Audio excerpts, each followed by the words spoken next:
Jadi Tuhan suruh kita, Tuhan ciptakan kita, Tuhan mau kita segambar dengan Dia, Tuhan mau kita berkuasa, dan Tuhan mau kita memenuhi bumi. Karena Tuhan sebenarnya menciptakan kita untuk hidup kekal di bumi ini. Tapi bumi ini sudah rusak, sudah baca kutub, sudah turun. Dan kalau sudah baca, Tuhan digantikan dengan bumi baru dan langit baru. Disitulah tempat kita. Amin. Kita dibangkitkan Tuhan mempunyai tubuh yang baru. Amin. Dan maksud Tuhan yang semula supaya Dia diam bersama dengan kita, ya, dengan manusia yang segambar dengan Dia, dengan bumi yang baru tidak dicemari dosa, itu nanti dipenuhi Tuhan pada waktu bumi baru, langit baru, dan Yerusalem baru. Kesanalah kita akan dibawa Tuhan. Saya sedikit saja saudaraku, kalau cerita ini nanti nggak siap sampai 3 hari. Tapi setidaknya saya dan saudara biarlah mengerti mengapa kita ada di dunia ini. Sebenarnya Tuhan mau tadinya kita itu di dunia ini bersama Dia bersama dengan kita. Dia dalam Eden, tapi Eden sudah semuanya rusak, saudara. Kita diusir dari Eden, dikeluarkan dari Eden, tapi Tuhan sediakan Yerusalem baru, bumi baru, langit baru. Kesana kita berjalan. Bagaimana jalannya? Tanpa dosa kita diampuni, kita ke neraka. Tapi dengan dosa kita diampuni, Tuhan setelah sediakan. Dan Yesus berkata, aku pergi untuk menjadi rumah bagimu. Disediakan Tuhan itu. Saya dan saudara dibuat Tuhan di dunia ini, ada tugas kita dan bersiap-siap untuk pergi di mana Yesus ada.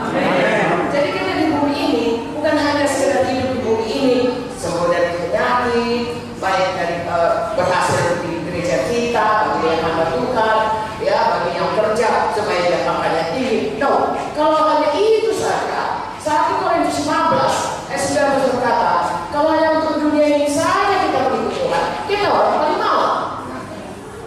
Kita sungguh-sungguh mengikut Tuhan karena ada buku Ibrani 11 dari orang beriman termasuk Abraham, karena ada satu kota sudah disediakan Tuhan bagi kita. Satu hidup yang sudah disediakan bagi kita. Satu upah yang kekal di surga. Mahkota bagi orang yang bersungguh-sungguh. Haleluya. Hari ini saya mengajak saudara berjalan dalam 2 dunia. Dunia yang kelihatan di dunia ini dan dunia yang tidak kelihatan, dunia rohani.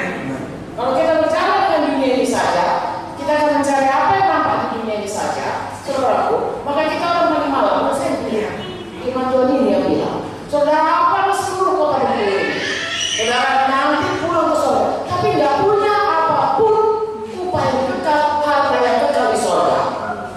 Saudara orang kaya itu, dia kaya, saudaraku, dia berkata kepada jiwanya, hai jiwaku, tenanglah kau, banyak hartamu, tapi itu berkata, hai bodoh, malam ini dia ambil nyawamu, untuk apa itu semuanya? Jadi katakan, begitulah orang kaya untuk dunia ini, tapi miskin untuk kerajaan surga. Saudaraku, Tuhan mau kita di bumi ini, bisa untuk hidup kita berkelimpahan, tapi juga untuk kekekalan pun kita tetap, saudara. Haleluya. Kita setia. Sebabnya Tuhan di muka bumi ini, ya kalau hari ini saya segera berkata, maka Tuhan menjelajah seluruh muka bumi ini untuk mencari orang yang bersungguh-sungguh hati, untuk mencurahkan kuasanya.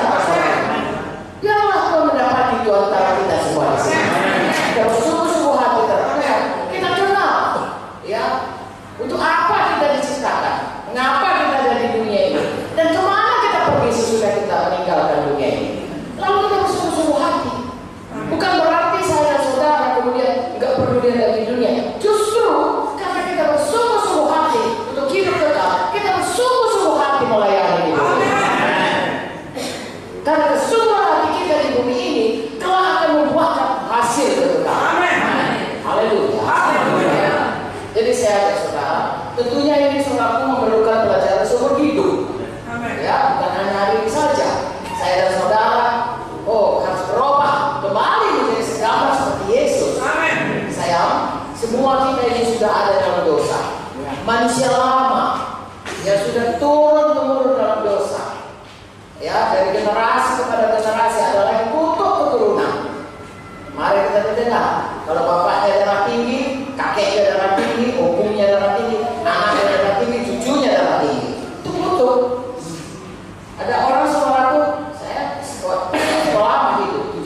tahun sebelum selamat. Saya selamat kira-kira umur 27 tahun, saudaraku. Ya, sudah tamat dulu saya dokter. Lalu saya lihat ada orang rajin seragam macam, tapi tetap juga berutang, bangkrut juga. Tiap hari datang minta tolong kepada orang tua saya. Ya, minta tolong. Hari ini minta modal, dimodalin. Untung ini bang, beli berapa? Namun hari datang minta modal, rajinnya luar biasa. Tetapi kenapa? Kutuk itu, ya setan itu mencuri, merampok, binasakan, bunuh. Itu yang dikerjakan. Tapi sesudah kita selamat, Tuhan pulihkan. Amin. Haleluya. Pertama Tuhan pulihkan, kita berubah. Amin. Itu sebabnya saya dan saudara harus tiap hari pertama membaca firman. Amin. Berdoa bersekutu dengan Tuhan. Kita akan doakan seperti yang kita sembah. Dan kita akan doakan dibaharui pikiran kita sesuai dengan firman Tuhan yang kita terima dan kita percayai dan kita praktekkan dalam hidup kita. Saya dan saudara berubah. Kalau saya dan saudara tidak berubah, tolong dicek betul. Kalau orang setelah yang baru, hatinya itu cenderung ya untuk menjadi seperti Yesus. Ada Roh Kudus di dalam yang mengajari dia, memimpin dia pada segala kebenaran. Kalau tadinya dia katakanlah berbohong, terus cuma mencintai bohong, saudaraku, itu disangsikan keselamatan. Ya, mungkin dia ke gereja, mungkin dia pun jadi salah seorang pelayan Tuhan, atau mungkin jadi pendeta. Tapi kalau dia tidak berubah, tidak bisa, saudara. Harus berubah. Amin. Ya, itu Roh yang tinggal di dalam kita, Roh Tuhan yang tinggal dalam kita, membuat kita itu, saudaraku, condong dari kita kepada kebenaran. Ya. Dan bahagia kita itu, kalau kita mengasihi Tuhan, itu hukum terutama. Mengasihi Tuhan, ya segenap hati, segenap jiwa, dan segenap akal budi, segenap jiwa. Artinya patuh mutlak kepada Dia. Ada apa kata firman? Kita